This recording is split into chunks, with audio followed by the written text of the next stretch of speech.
Jeez, was that even safe? I know I was nervous, but yo, look at that stadium. Rugby.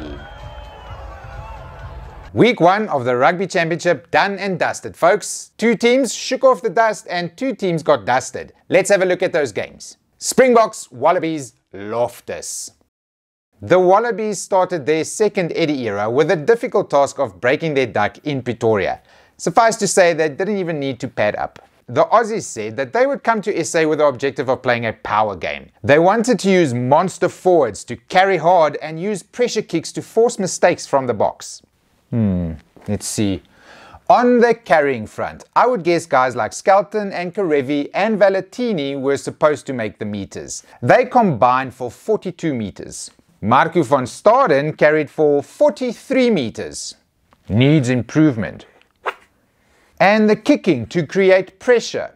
Well, I went and looked at every kick from Australia in the first half. The 10th kick at 37 minutes into the first half was the first one that was actually shallow enough for a Wallaby to get to the landing zone to contest. They gave away a penalty instead. Kick after kick went too deep or chases were non-existent. Essentially, they were just kicking away possession. Needs improvement. The Boks, on the other hand, were enjoying clean ruck ball and gain line dominance, and their scrum was mincing the visitors. Now, imagine you're a young fly-off. Maybe you already have a silver and gold Erk medal. Maybe you're a points machine for your club. Maybe people still think you're not good enough for the Boks for some reason.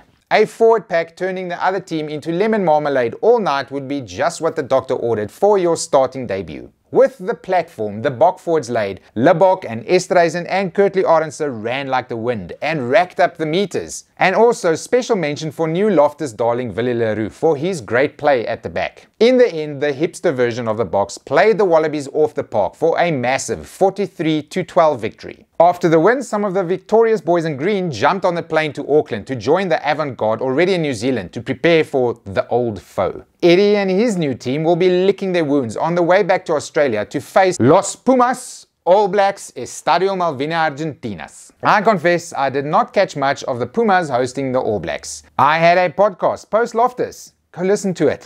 And then a long drive home in the afterglow of a victory. I was surprised to get home to the All Blacks leading 31 points to 0 and the Pumas looking a bit toothless. The Argentines usually start the championship pretty slow. I think they should add a warm-up game on the weekend before the main games. Why not Uruguay? From what I could watch, it just seemed like the same thing from the Aussies versus the Boks. The All Blacks were way more physical and their ruck speed was a lot better, which allowed their backs to run at inside shoulders and then score lots of tries. The hosts did score 2 tries at least, showing great composure in holding the ball for many phases of attack. Just too bad that the All Blacks could stroll in untouched directly after those scores. By the end, the visitors' score ballooned to 41 points to 12 for the hosts. The Pumas' history of starting the championship badly is still very much intact. The Argentines head to Sydney next to try and get on the board against the battered Wallabies. My only hope for that game is that Eddie and Cheka get into such a war of words that they come to blows at half-time. The All Blacks fly to Auckland to try and beat the Springboks at home for the first time since 2017. Don't look up how many games have been played there since. The record shows the Boks are unbeaten in New Zealand for 5 years. And that's all that matters, Tony, you wine drinker.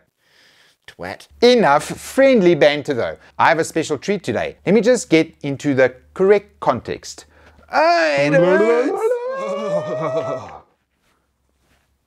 Now, if you follow me on any socials, you might know that I have been very excited for the new Nike Springbok deal. Last week, after what felt like ages, the new line of official jerseys and fan gear was released. And I went and I got myself a very expensive treat. And here it is, the old school version of the new Nike supporters jersey. Look at that thing. Ooh. I can tell you that it is a 100% cotton jersey with embroidered logos and that thick old collar that just kind of keeps its shape. And when it's wet, it weighs a ton, just like your daddy's did. Best of all, no sponsorship logos in sight. So, for the foreseeable future, I'll be wearing this piece of art to every rugby game that I can. Come say hi and I might let you touch it.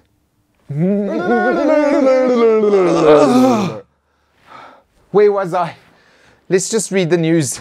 First up is more rugby. The Under-20 World Championship is taking place in a wet and muddy Western Cape. For some reason. The semi-finals took place this past weekend, and since there were no quarterfinals, Ireland took their chance and beat the hosting junior Springboks to make their second ever final. They'll be taking on 2018's winners France to see which country's weans have the bluest beards. Good luck to both teams, and sorry for making you play in pig pens all tournament. Finally, the traditional Tuesday team announcement from the Springboks. It's quite something when you just look at it. Few teams would drop Kurtley Arendse after a hat-trick, but here we are. And we now live in a world where Eben Bloody Etzebeth has to look over his shoulder because Jean Klein has been performing. I cannot wait for Saturday at 9 o'clock when I'll have to divide my attention between the most important match a Springbok fan can watch and being a loving parent and husband. And that is all the attention this week's rugby update will get. I will see you all next week after the Springboks have extended their winning streak in New Zealand. Bye.